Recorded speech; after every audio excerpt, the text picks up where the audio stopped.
E é por isso que eu digo, eu nunca perdi um minuto de sono desde 2022 me preocupando com a oposição ao governo Lula. Eu dediquei toda a minha vida ao que interessa, derrubar o regime liderado pelo Alexandre. Eu quero falar também sobre o IOF. Não tem como eu não comentar rapidamente como o governo Lula, quando o governo toma uma lapada tão grande no Congresso, né? Você deve ter visto, tá em todos os jornais, também no Paulo Figueiredo Show, fim da lua de mel. Congresso derruba decreto IOF e derrota governo. Então, basicamente, o governo Lula deu uma canetada, subindo o imposto sobre operações financeiras, deixando tudo mais caro para todo mundo. E em seguida veio a Câmara e votou, por sustar o decreto Lula. O que assusta que é o tamanho da derrota, que mostra que o governo Lula, o tamanho da base do governo Lula. O governo Lula contou com 98 votos. É absolutamente ridículo. O fato do presidente da Câmara ter pautado e ter derrubado com 383 a 98 é absolutamente acachapante. Mas logo em seguida veio também o presidente do Senado, Davi Alcolumbre, e confirmou que a sustação do decreto também seria votado no Senado ainda naquela noite. Dito e feito, o Senado também derrubou o decreto, agora a derrota do Lula completamente concretizada. E é por isso que eu digo, eu nunca perdi um minuto de sono desde 2022 me preocupando com a oposição ao governo Lula. Eu dediquei toda a minha vida ao que interessa, derrubar o regime liderado pelo Alexandre. Sem esse, aquele vai cair de podre. Ou seja, sem o regime liderado pelo Alexandre, o governo Lula cai de podre. O problema principal do Brasil não é o Lula, o problema é o Supremo, e especificamente o Alexandre do Supremo. Você tem alguma dúvida o que aconteceu logo depois dessa derrota? O que fez o governo? Disse que entrará com uma ação no STF para derrubar a decisão de uma maioria avassaladora no Congresso. E o governo Lula já acabou, eu estou dizendo isso para vocês. Não precisa. Não, o preocupante agora. Vejam, não é que não tenha que fazer oposição. Tem que fazer, claro, principalmente os parlamentares. Palmas para todos os vídeos, que o Nicolas, que aliás continua por conta, me parece agora já beirando a birrinha, não compartilha nada do que acontece aqui nos Estados Unidos. Primeiro não ajudava e agora não dá nem repercussão. Realmente absolutamente decepcionante. As pessoas vão se mostrando com o tempo. Continuo gozando da minha enorme admiração, mas bem menor do que já foi há um ano atrás.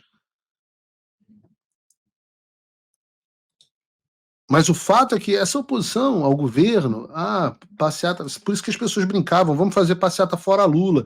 E eu brincava, poxa, se eu pudesse, eu levava a minha passeata, hashtag fica Lula. Impeachment de Lula? Que sandice é essa? Pelo amor de Deus. A última coisa que a gente precisa é um Geraldo Alckmin. Qual é o foco? O foco é o Supremo Tribunal Federal. Porque sem a STF não existiria governo Lula. Não existiria governo Lula porque nós sabemos tudo que o Alexandre fez para levar o Lula ao poder, dando um golpe. Ao poder não, perdão, à presidência. No poder está o Alexandre. O Alexandre, tudo que ele fez para levar o Lula de volta à presidência, dando um golpe de Estado em 2022, consolidando a ruptura que a Folha de São Paulo acha que não existiu, mas também quem mantém o governo hoje é o Supremo Tribunal Federal, e a única esperança do Lula é o Supremo Tribunal Federal. Não é possível nem sequer pensar num futuro onde o governo Lula não esteja amparado pelo Supremo Tribunal Federal.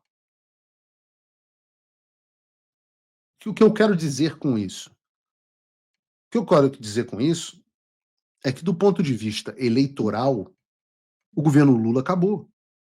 Pega a última pesquisa do Paraná Pesquisa e vê que o Bolsonaro, olha, um cara que está todos os dias nos jornais sendo chamado de criminoso. Todos os dias. Um cara que, em tese, sequer pode ser candidato. E a última Paraná Pesquisa mostra ele 7 pontos à frente do Lula. 7 pontos. Aumenta essa imagem aqui pra gente, Bruno. Vejam o resultado da situação do Paraná Pesquisas. Não só isso, mas os familiares, ou o caso do Tarcísio apoiado por ele, estão em empate técnico ou ligeiramente à frente do Lula.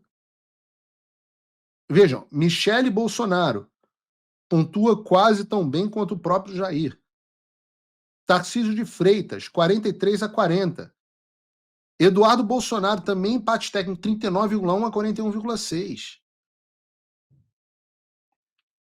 Adianta se livrar do Jair Bolsonaro?